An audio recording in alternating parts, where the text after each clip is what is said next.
여러분 요즘 어떻게 지내고 계세요? 잘 지내고 계세요? 별로 못 지내고 있어요? 시험 성적 결과도 나오고 그죠? 짜증나고요. 힘들고 그죠? 어때요? 나는 그냥 인생이 항상 해피해요 하는 친구들 있어요? 여기는 왜 근데 설교하다 보니까 여기는 왜 홍해니? 한일구 1학년들과 여학생들 간에 무슨 격리 조치당한 것 같아, 니들. 자, 어찌됐든 간에. 자, 어때요, 요즘은? 안 힘들게 잘 지내고 있어요? 네, 진짜요?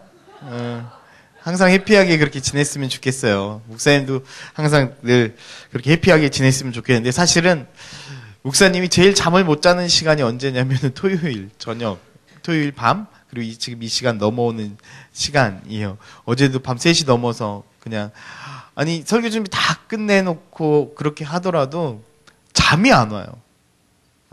부담감 때문에 그냥 잠이 안 오고 무언가 계속해야 되고 뭔가 좀 더 고민해야 되는 그런 상황. 그리고 사실 이곳에 오기 전까지도, 과연 이 말씀이 옳은 것인가? 우리 친구들에게 이 말씀이 지금 정말 필요한 말씀인가? 사실 매일매일 그렇게 고민하게 되는 것 같아요.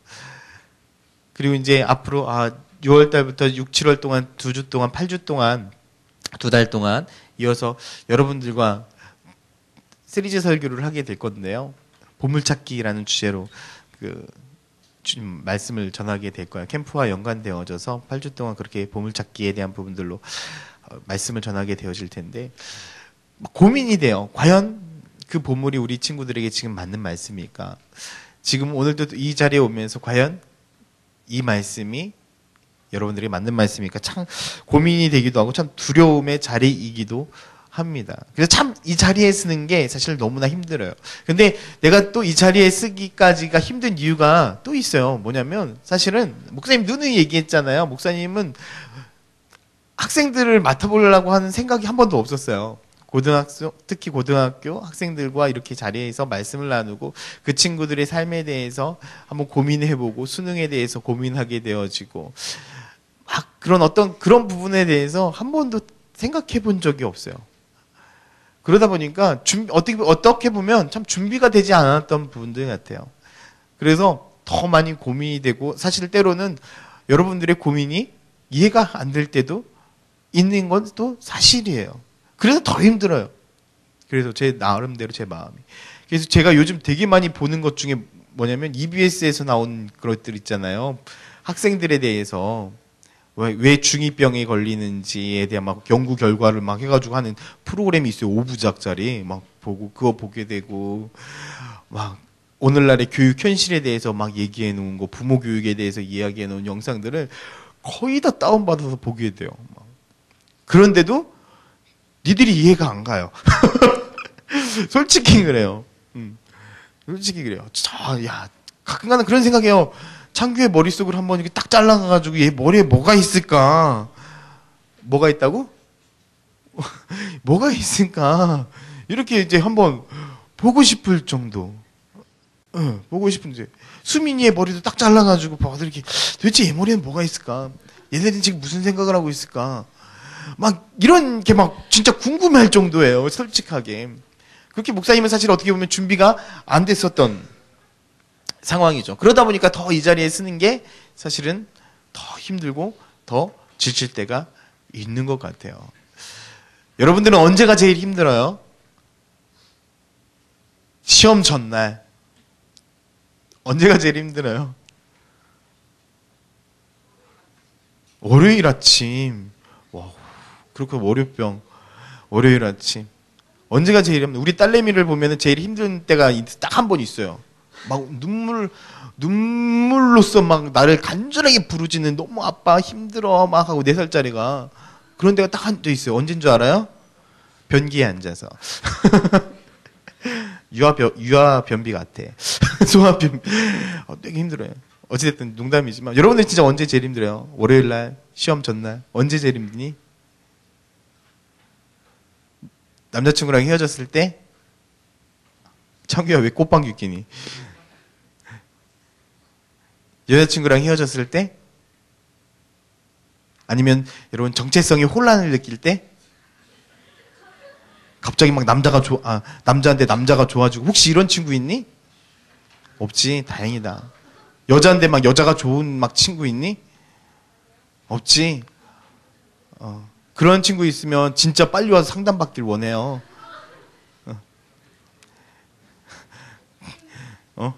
없지?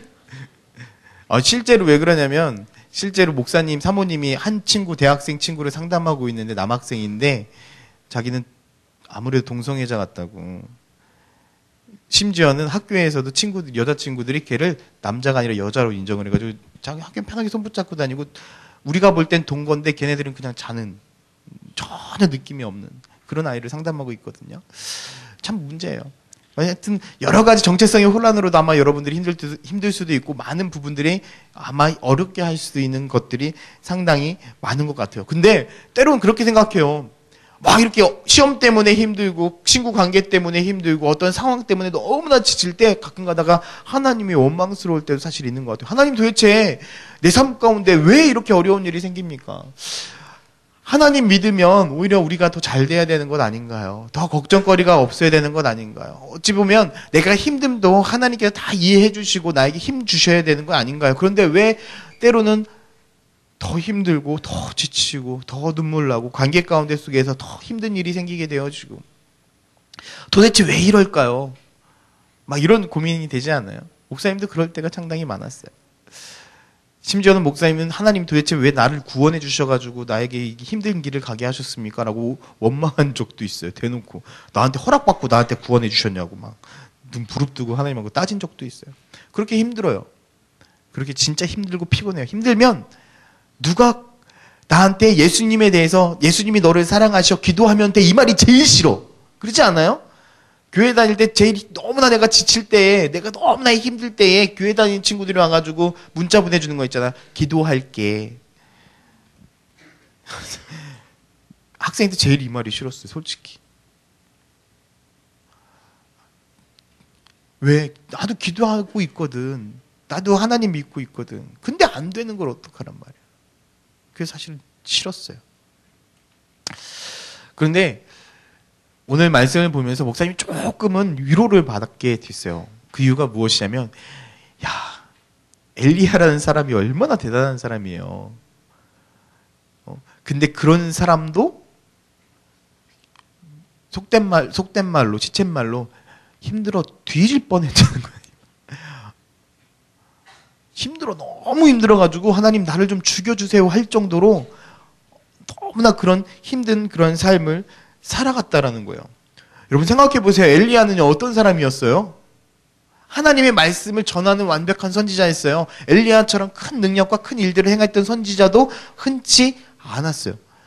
하나님께서 엘리야에게 야 가서 비를 내리지 않을 거니까 가서 말해 하면 실제로 그가 얘기했던 대로 비가 3년 반 동안 오지 않았어요. 그죠? 사립대 과부 가운데 속에서 어떻게 했어요? 자녀가 죽었을 때 기도하니까 살아났어요. 죽은 사람도 일으켰던 사람이에요. 와, 놀라운 일들을 일으켰던 사람이 엘리야예요. 수도 없이 하나님의 말씀 가운데 속에서 놀라운 일들을 행했던 그 사람. 그게 엘리야예요. 그리고 여러분들이 기억하는 엘리야의 놀라운 일이 뭐예요? 850대 1. 상식적으로 생각해봐요. 아무리 하나님의 영적인 전투에서 그 사람들이 막 지쳐있고 막 힘들어져 있는 그런 상태에서도 850대 1의 싸움이 가능했을까? 이건 불가능해요. 그죠? 850대 1의 싸움 불가능해요. 근데 싸워서 이겼단 말이에요. 그런 능력의 선지자가 지금 무엇이라고 이야기하는 줄 아세요? 너무나 힘들고 지친다는.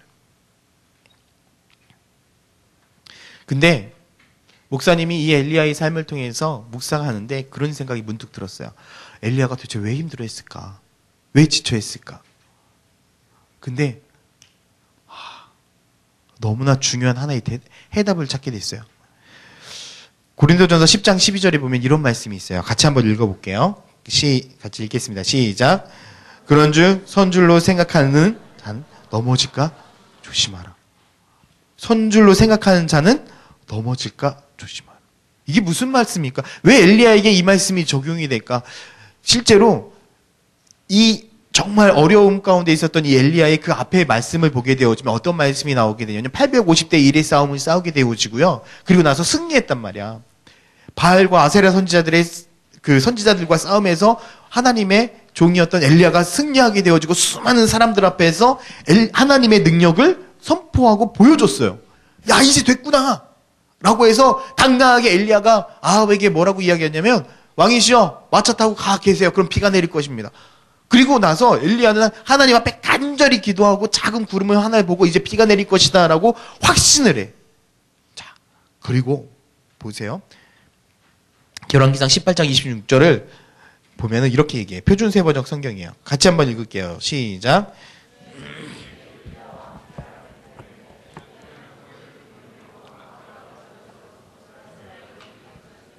누구를 앞질러? 근데 출발은 누가 먼저 했어요? 아합을. 지금 엘리야가 있는 장소에서 이스라엘이라는 그 지역까지 대략 몇 킬로 정도 되면 27킬로, 대략 30킬로 정도 돼. 근데 생각을 해봐. 아합은 마차를 타고 먼저 가라고 했단 말이야. 그리고 엘리야는 그곳에서 먼저 하나님 앞에 간절히 그곳에 기도한 후에 그 응답을 받고 출발을 했어. 얼마나 빨리 가는지 모르겠지만, 뭘 타고 가는지 모르겠지만, 어떻게 했다? 아합을 앞질러 갔다. 왜 아합을 앞질러 갈 정도로 이렇게 흥분되어 있었을까, 이 엘리야가? 아마 엘리야는 지금까지 그 앞에 말씀들을 쭉 돌아보게 되어지면 엘리야는 너무나 힘든 상황 가운데 있어서 계속 도망다니고 하나님의 말씀을 전하지만 하나님의 뜻대로 행했지만 숨어 있어야 됐고 도망다녀야 됐던 그런 좀 안타까운 심정. 그리고 이스라엘 백성들이 어떻게 하면 변화될까에 대한 그런 고민들 가운데 있었는데 이런 하나님의 능력과 하나님의 놀라운 일들을 수많은 사람들 앞에 보여주니까 어떤 생각을 했을까? 야, 이제 됐다. 이제 됐다.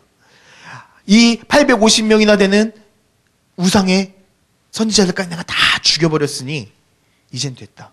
이제 이 백성들이 하나님을 믿고 돌아오겠지. 빨리 가서 한번 그의 모습들을 보고 싶구나. 이제 성공했어. 이제 됐어라는 아마 안도감이 되어 있었을 것 같아요. 그런데 그때 어떻게 한 줄 알아요? 우리가 읽었던 19장 33절의 4절 말씀을 보면 이렇게 얘기해요. 그가 이 형편을 보고, 그가 누구냐? 엘리야예요. 이 형편을 보고 일어나 자기의 생명을 위하여 도망하니. 이 형편이 어떤 형편이었어요? 아합이 가가지고요, 자기 마누라였던 이세벨에게 지금까지 있었던 모든 일들을 하니까 이 이세벨이 어떻게 하는 줄 알아요? 고도의 전략을 쓰고 사람을 보내는 거예요. 엘리야에게 가가지고 내가 너 오늘 24시간이 지나기 전에 반드시 내가 너 죽여버릴 거야. 이러고 돌아온 거야. 얼마나 섬뜩하냐. 근데 생각해보면 이세벨이 가서 죽여버렸으면 죽여버렸지. 가가지고 또 협박할 건 뭐야. 내가 너 죽여버릴 거야. 그러고 도망갔다면 얼마나 고도의 심리전이에요. 딱 돌아왔어. 왜 그랬을까? 이세벨도 정치적인 사람이었기 때문에 쟤를 죽이면 지금 백성들의 마음이 어때? 요동하고 있는 상황에 죽여버리면 진짜 불난 집에 기름 붓는 격이었기 때문에 생각을 한 거야. 그래서 협박을 한 거야. 내가 24시간에 내가 반드시 죽여버릴 거야. 하고 나온 거야. 그러면 이 엘리야가 그 상황 가운데 너무나 당황한 거지. 그리고 나서 어떻게 한 거야? 자기 제자를 데리고 도망하기 시작한 거야. 도망하기 시작한 거야. 왜? 진짜 이세벨을 한다면 한 사람이라고 생각을 했거든. 그리고 850명이 죽었던 것처럼 나도 죽게 되니까 너무나 당황한 거예요. 이제는 하나님이 보이지 않는 거예요. 도망하기 시작을. 생각을 해봐요. 이제 됐다라고 생각하는 그 순간에 최대의 위기가 찾아왔어요. 얼마나 힘이 빠지겠냐는 거야. 얼마나 힘이 빠지겠냐. 속된 말로 그거예요. 아주 적나라하게 얘기해줄게. 정말 공부 열심히 해가지고요. 정말 공부 열심히 해가지고 내가 생각했던 그 시험 성적이 딱 나왔어. 그리고 너무 신나가지고 부모님한테 엄마 아빠에게 딱 갖고 와. 야 이제 됐어. 나 이제 칭찬받을 수 있어. 야 딱 갖고 왔어. 근데 딱 잘한 건 하나도 안 보이고 야 이건 왜 이래. 이 점수는 왜 이렇게 나왔어. 옳은 거는 하나도 안 보시고 떨어진 것만. 너 이딴 식으로 해가지고 대학 가겠어? 생각을 해보세요. 내 마음 가운데 속에 나는 정말 죽어라고 열심히 공부해가지고 다른 성적 다 올려놨는데 내가 조금 이번에 그 과목이 조금 어려워서 다른 애들 다 떨어졌는데 그래도 상위권인데 다른 애들 다 떨어졌는데 난 엄마는 예전 점수만 바라보고 떨어진 것만 고 너 이딴 식으로 대학 가겠냐고. 똑바로 하라고. 얼마나 좌절되겠냐. 기쁘겠니? 아예 엄마 그래도 이거 올렸잖아요. 이럴 사람이 누가 있어. 이럴 사람이. 그때 어떠겠어요 여러분.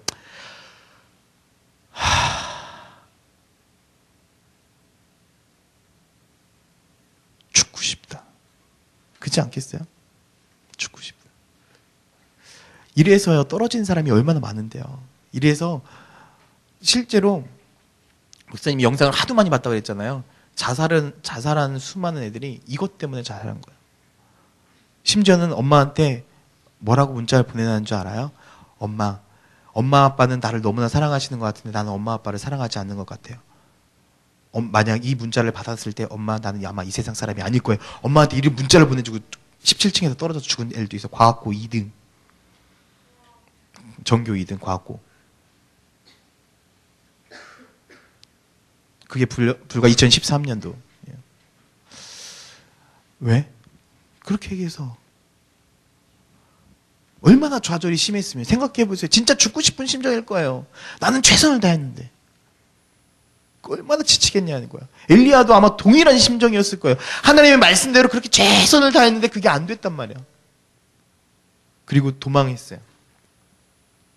그리고 기진맥진해서 쓰러졌어. 그리고 하나님 앞에 이제 내 생명을 거두어 주세요. 그리고 그가 가서 쉼을 얻은 장소가 어딘 줄 알아요?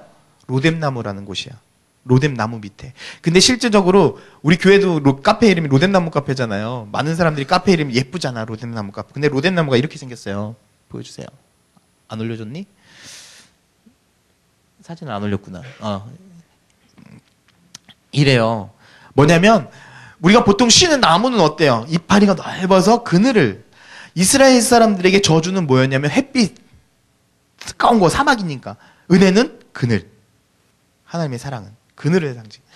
그래서 저런 나무 같은 그늘이 있는 것은 그들에겐 축복이었어요. 근데 저런 막 이파리가 나면 쉽게 말하면 소나무 같은 그런 나무 가운데 속에서 그늘이 쉽겠니? 그리고 그 안으로 들어가서 한들 그게 편안한 쉼이 되겠니? 아니거든. 그래서 이스라엘 사람들한테 로뎀나무 밑에서 가서 쉰다는 얘기는 고통을 상징하는 거였어요. 고통을. 그것도 심각한 고통을. 그래서 이스라엘 그 엘리야가 저 로뎀나무 가운데 있다는 건 나는 너무나 괴롭고 힘들다라는 표현이었어요. 나는 이제 정말 죽고 싶다 할 정도로의 정말 절박한 상황이에요. 절박한. 그런데 잘 보세요.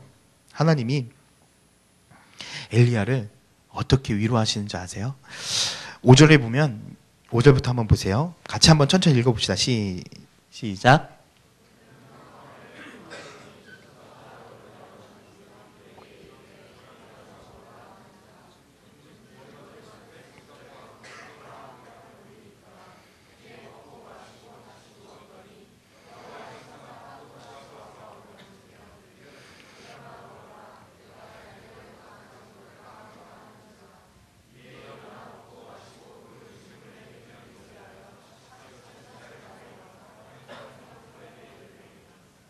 자, 여기에 말씀에 너무나 중요한 두 개가 나와요. 하나는 뭘까?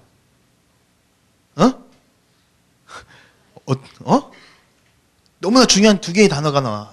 하나님이 엘리야를 너무나 사랑하신다는 결정적인 단서 두 개가 있어요. 떡, 물. 왜 그럴까?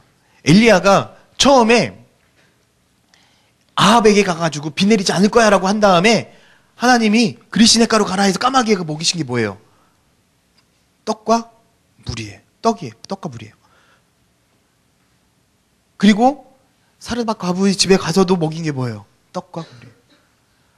근데 그곳에 가서도 정말 어렵고 지친 그 가운데 속에 천사가 막 깨워가지고요. 여기서는 숯불이라고 했는데 이건 우리나라 표현이고 이스라엘 나라는 뜨거운 그 돌 위에 구운 그걸 이야기를 해요. 그 떡을 줬어요. 계속해서 이어지죠. 무엇을 의미할까요? 힘드니? 우리는 힘들 때 우리의 힘듦밖에 보이지 않아요. 지치죠. 지치는 것밖에 안 보여요. 눈물 나죠? 눈물밖에 안 보여요. 근데 하나님은요, 지금도 계속해서 엘리야를 지켜보고 계셨던 거예요. 그것처럼 하나님은 지금도 여러분 곁에 계서 여러분들을 동일하게 역사하고 계세요. 여러분들이 하나님을 가장 처음 만났었던 그때 기억하시나요? 하나님이 여러분들을 내가 너를 사랑한다 라고 했던 그 때를 기억하시나요? 그때처럼 하나님은 동일하게 여러분들을 사랑해. 내가 예전에 이렇게 사랑했지. 내가 지금 너 이렇게 사랑해. 라고 계속해서 이야기해 주신다는 거예요. 목사님이 이 사실을 깨닫는데요, 너무나 감사했어요. 하나님이 나를 버린 것 같았어요. 목사님도 되게 힘들고 지치고, 도대체 하나님 나에게 왜 이렇게 어려움을 주십니까? 왜 이렇게 고통을 주십니까? 사람들은요, 숫자를 보고 판단해요. 어떻게 판단하는 줄 아세요? 작년에 되게 많았잖아요. 많이 올 땐 180명까지 오고 130명, 140명 평균적으로 이렇게 왔어요. 지금 저희가 앉아있는 인원들이 보통 110명에서 100명 정도 앉아있어요. 그럼 30명 어디 갔냐는 거예요. 숫자로 판단해요. 물론 많이 앉아있으면 좋죠. 그러면 어떻게 할까요? 나도 지쳐요. 내가 뭐가 문제 있을까? 내가 잘못하는 게 있나? 내가 여러분들에게 다가가지 못한 게 무엇이 있나? 또 무슨 잘못을 했나? 또 상처가 있나? 친구들끼리, 교회 친구들끼리 싸워서 교회 안 나온다는 얘기 들려지면 내가 부족한 게 무엇인가? 그 친구의 잘못이 아니라 다 내 잘못처럼 느껴져요. 그때 깨달았어요. 하나님, 내가 더 기도하지 않았군요. 내가 정말 많이 갑작스럽게 부흥이 되어졌을 때 내가 하나님 앞에 겸손했어야 되는데, 더 하나님 앞에 기도했어야 되는데, 우리 친구들 위해서 더 눈물을 흘렸어야 되는데 그러지 못했군요. 라고 사실 이 말씀을 준비하면서 많이 회개하게 됐어요. 여러분 힘든가요? 가장 힘들 때는 언제인 줄 아세요? 정상에 올라갔을 때가 제일 힘들어요. 정상에 올라갔을 때가 제일 힘들어요. 그리고 정상에 올라갔다가 천천히 내려오다가 가장 많은 사고가 일어나요. 여러분, 지금 여러분들의 상황이 어떤지 모르겠어요. 어떤 친구는 정말 눈물 나기 힘든 상황일 수도 있고, 정말 가슴 아픈 일들이 수도 없이 많은 상황일 수도 있어요. 정말 때로는 하나님 앞에 원망스러울 수도 있어요. 하나님, 나 정말 힘든데 나 왜 이렇게 안 도와주세요? 나 이렇게 기도하는데 하나님 내 마음 왜 위로 안 해주세요? 내 정말 사랑하는 친구들과 왜 내가 이렇게 되기까지 하나님 나를 왜 놔두셨어요? 아마 원망할 때가 너무나 많이 있을 수도 있는 것 같아요. 그런데 여러분, 잊지 마세요. 하나님은 지금도 여러분 곁에서 여러분들을 위로하고 계세요. 힘드니? 괜찮아. 내가 함께 해줄게. 예전에 내가 떡 먹여줬던 거 기억하니? 아무것도 없을 때 내가 떡 먹여줬잖아. 가뭄이 있었을 때 내가 목마르지 않게 해줬잖아. 다 물이 메말랐을 때도 아무것도 없는 그 과부 가운데 속에서 내가 너를 먹여줬잖니. 불평하지 말고 나를 믿고 따라왔으면 좋겠어. 아마 하나님이 여러분들에게 이렇게 속삭이지 않을까라는 생각을 하게 됩니다. 여러분, 힘내세요. 할렐루야. 기도합시다. 조용히 한번 같이 기도했으면 좀 좋겠어요. 우리 음악, 잔잔한 음악 좀 하나만 틀어주셨으면 좋겠고요. 여러분, 불 좀 다 꺼주세요. 그리고 여러분은 한번 속으로 조용히 기도했으면 좋겠어요. 하나님, 정말 내 안에 힘듦이 있었습니까? 정말 하나님은 아팠어요. 하나님, 너무나 괴로웠어요. 하나님, 외로웠어요. 하나님이 저 멀리 떠나간 줄 알았고, 하나님이 내 아픔을 모르는 것 같았어요. 내가 기도해도 하나님은 아무 응답 없으셨었고, 그런데 하나님 도와주셔요. 하나님, 그래도 이 시간에 계속 함께 해주셔서 감사합니다. 나를 떠나 있었던 것 같은 그 하나님이 나와 지금도 함께 계심을 믿습니다. 여러분은 그렇게 한번 하나님과 조용히 속삭이는 시간이 좀 됐으면 좋겠습니다. 우리 음악 잔잔하게 깔아주시고요. 우리 이 시간 여러분들 스스로 여러분 자신을 위해서 다른 거 기도하지 마시고요. 여러분 자신을 다 하나님 앞에 내려놓고 기도했으면 좋겠어요. 같이 기도합시다.